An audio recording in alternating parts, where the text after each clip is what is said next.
Hello again, Ronnie here. Today I'm going to talk about setting up time trial bikes. Obviously bike fit is no easy task and it's best to leave it to professional. Unfortunately where I live there are no trustworthy professionals in this area.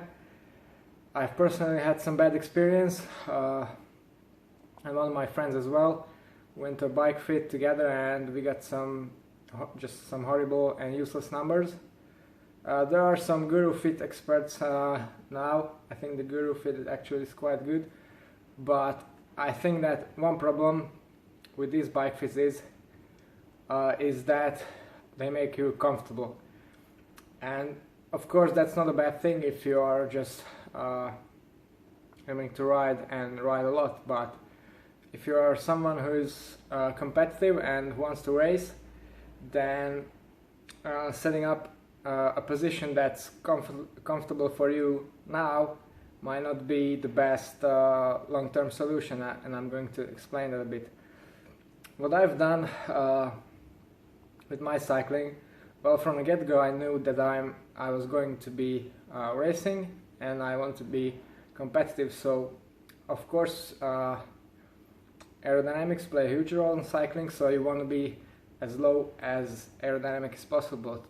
But when you go to a bike fit and they set you up in a position that you're comfortable in right now, then you are never going to get used to a proper race position on a race bike or a very fast time trial position. So I worked in kind of a different and more empirical way. Okay, the first thing you're definitely going to need is a proper time trial saddle, because without a split nose saddle like this, I think you will never be able to get comfortable in a proper long and low time trial position without being extremely uncomfortable. At least that was my case. So definitely my first choice would be getting a saddle. I can only recommend this Dash model. They do a lot of customization, and for me they're just the right width and with the right padding, and they also have a lot of flex in there, so extremely comfortable in even on extremely long rides. So definitely thumbs up for the Dash saddle. And then in terms of saddle height, on a TT bike you adjust your saddle height basically in the same way as on any other bike. I like to use the Holmes method. I think it's quite accurate for a lot of people, but you need to take your crank length into consideration, and also, more importantly, your specific type of saddle, and that applies to all kinds of bikes, because different saddles for different positions have different, whether your sit bones are going to be in a different spot. So on an aggressive saddle like this one, your sit bones are going to be somewhere over here, whereas on a regular road saddle your sit bone is going to be further back, so you need to adjust your position accordingly in terms of measuring your actual saddle height. Then I would also recommend shoulder cranks like the 170s that I use here. No matter how tall you are, you're going to be more comfortable in a crunched aerial position if you run shoulder cranks.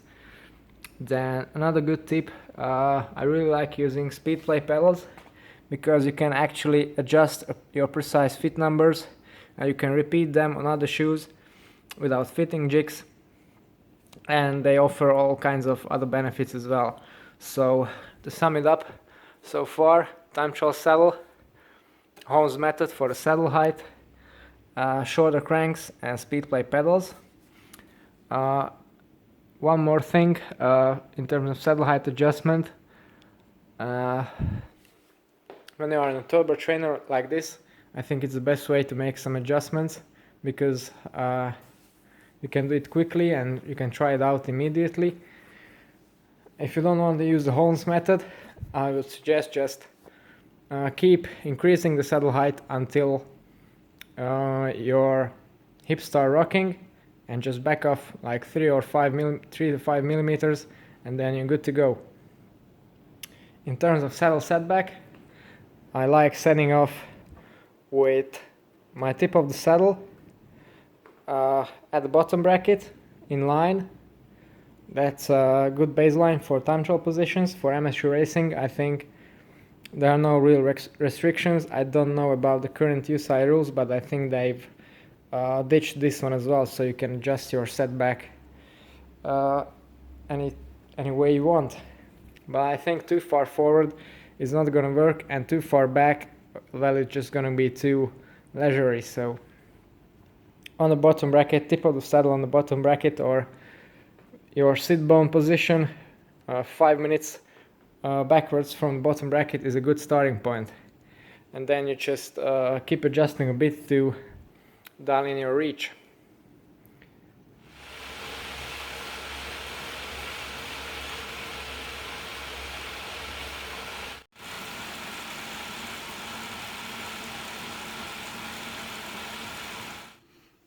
Okay, now that you have your saddle adjusted on a TT bike, it's time to take care of the aero bar, which is arguably the more difficult and complex bit.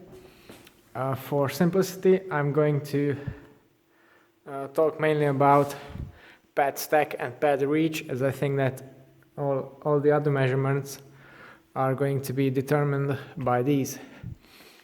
So what should be your reach? I like to set my reach up in a way that my torso becomes quite close to parallel with the ground, and when I rest my arms around here, then I want to have a right angle between my torso, which is going to be something like this, or slightly up, if not possible to achieve a completely horizontal position. And you want to be able to put your elbows here in a way that they are perpendicular. So this way you have, I think, most comfort and more control as well. In terms of pad width, I think it takes a lot of time to accommodate to a very narrow position. So by all means, I think you should start with your arms quite comfortably spaced wide apart, so that you can breathe. Personally, I have had a problem with this. I can't get the air properly in when I first started riding a TT bike, so I ran these very wide. Now I'm running a completely slammed together position with my elbows basically touching in this custom one-piece armrest, so definitely need some adaptation. In terms of the base bar reach and drop, I think most base bars or most base bar setups are quite relaxed, so you can just slam it right down and as far forward as possible, and it still is going to be quite comfortable with good control in corners and descents. Your extensions are going to be determined by your arm length, basically. Obviously need to set up the way that you can shift easily. It's a bit tricky with this modeling setup plus the one by. It adds a bit of technical difficulty to it, but I've addressed that with this extension plug. On this bike I have them slammed all the way forward, but these extensions are quite short. The straight ones are not really the most comfortable, but I feel that I can hold my position better like this, but it's quite bad on your wrist, so if you run long distances you should run some kind of band for sure. I think the S band is not very good either, but there are these ergo and ski tip bands that are going to be really comfortable. As I mentioned in the beginning of this video, I think that actually getting used to your setup is quite a bit more important than the setup itself, because if you set it up in a very comfortable way, it's not going to be very fast and you will never get used to a faster setup. So I'm going to tell you how I kept adjusting my bike until I became comfortable in a really fast setup. So what I did was, when I first got my TT bike, I set it up in a way that I could ride comfortably. So quite short reach, very little drop from the saddle, and the pads side apart. That was my biggest problem, that I couldn't get the air in properly. And then I kept riding short distances on that setup, and well, usually we have time trials in the beginning of the season here where I live, and after that it's only road racing basically. So what I've done is, after the races were over, I have switched again to my TT bike in the summer when the weather is nice. You can take some long rides and just get comfortable in that setup. Get a lot of time on the time trial bike, basically some kind of triathlon training, only at a much higher pace. And then when autumn came, I got my TT bike on the trainer and started training on it, and I adapted and I adjusted my position gradually to more aggressive versions until I was comfortable on it. So it's going to take, I think, 2 or 3 months at minimum to transition from a completely mellow first time trial setup to a full-on race position like this. But I think it's quite individual. Me personally, I don't do too much stretching, but I think I'm still quite flexible without it, but that's not a good thing. You should definitely stretch. It's just me, I don't really like it, but I don't have problems now. I got used to this position very well, and to this date I can put out pretty much the same power as on my road bike. So yeah, in my book, to sum it up, time trial position is all about adaptation. If you got a good bike fit, then of course it's alright. You can use the saddle height and some other parameters, saddle setback and so on.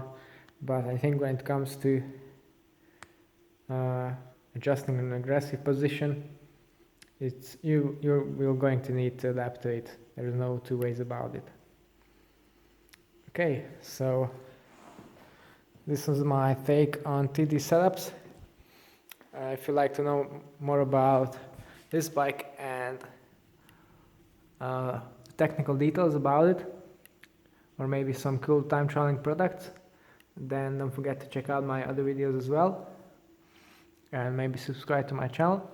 It's all for today. Thanks for watching, and see you next time.